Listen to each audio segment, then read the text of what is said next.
Want to clear system storage on Android phone? The first thing you want to do is launch open your settings.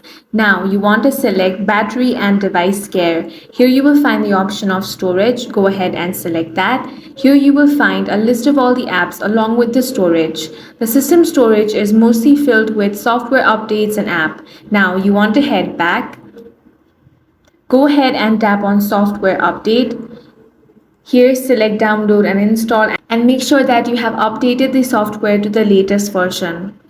Once that is done, head back. Now tap on apps.